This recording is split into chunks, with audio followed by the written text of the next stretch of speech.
I just got off the phone with a friend and I'm feeling heavy, unsettled, irritated, and tired.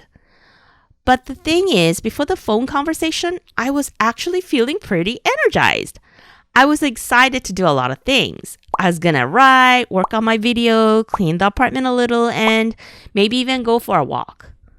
But the friend called, and after about an hour talking to her, I can't fathom doing anything I had planned to do. What gets me is, right when the phone began to ring, I saw her name, and for a microsecond, I considered ignoring it. You see, over the years, I've learned to expect the interaction between her and me to be, how should I put this? A crapshoot? Gamble? Sometimes the interaction is good and fulfilling, but then sometimes, like today, she leaves me feeling drained.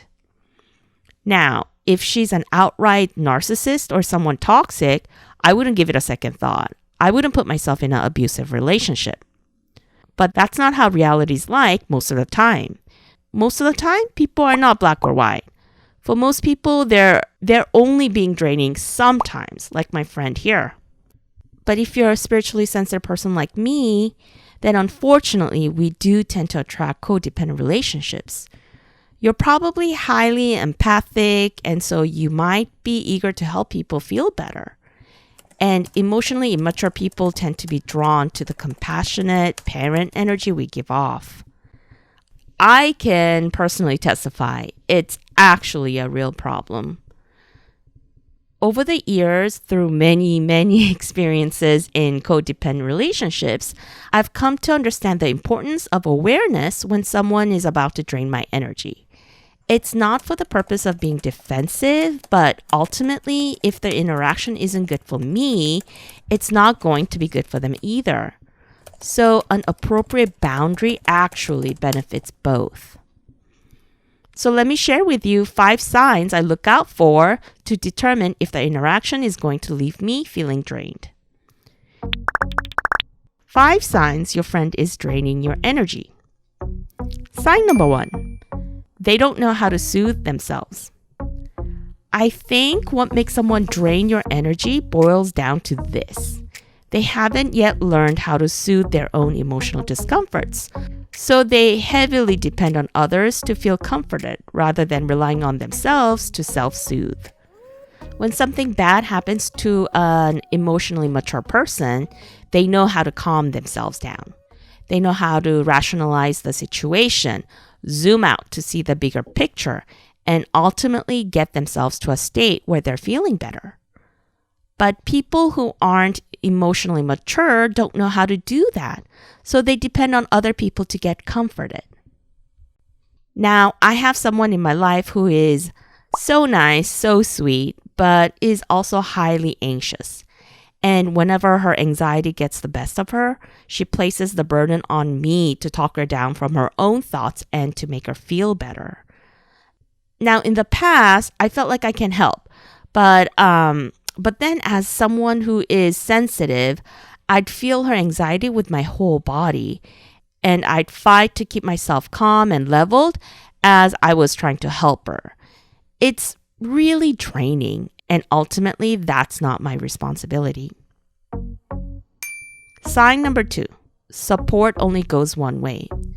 With people who drain your energy, you'll notice that the comforting and emotional support only goes one way. It's not because they don't want to be there for you, but it's because they just don't have the capacity to do it. Remember, people who aren't emotionally mature don't have the tools to soothe themselves when they're emotionally distressed. So if they don't know how to comfort themselves, they won't know how to comfort others, no matter how much they love you. Sign number 3, they don't want to hear a solution. Now, if we hear our friend is in distress, then the automatic response is for us to help them find a solution to their problems. But sometimes, no matter how many different solutions we offer our friend, they don't want to hear it. For example, I had a friend who used to get angry with me whenever I would offer solutions. She would say that she already thought of it and that it wouldn't work. Or she would say that I don't really understand. Whenever she would get like this, I know she wasn't looking for a solution. She just wanted me to sympathize and commiserate with her and validate her misery and just be in that negative place with her. Letting out steam once in a while is okay, but if this is a habit, well, it can be draining. Sign number 4, they get hurt and upset easily. I've noticed that emotionally immature people tend to see themselves as the victim, and so they're always on high alert for attacks. So it doesn't take much for them to get emotional.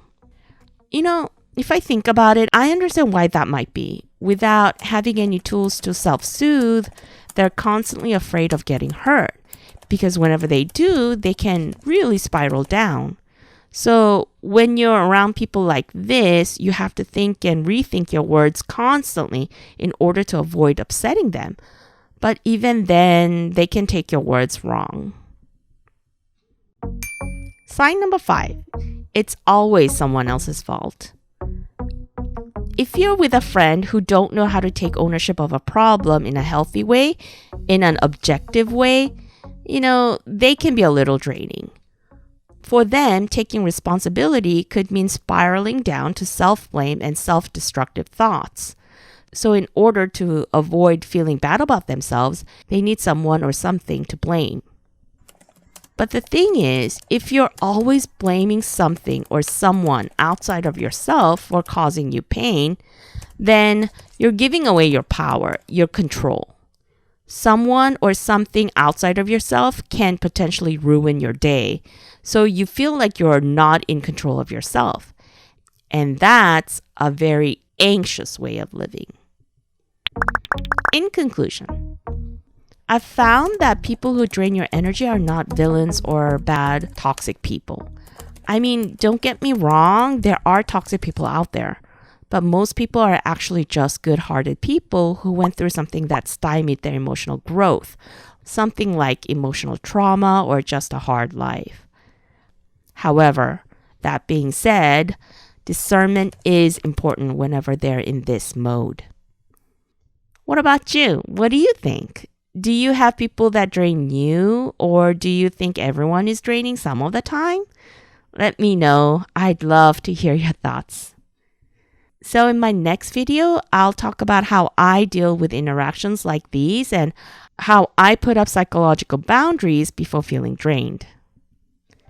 Until next time, regards, Ray.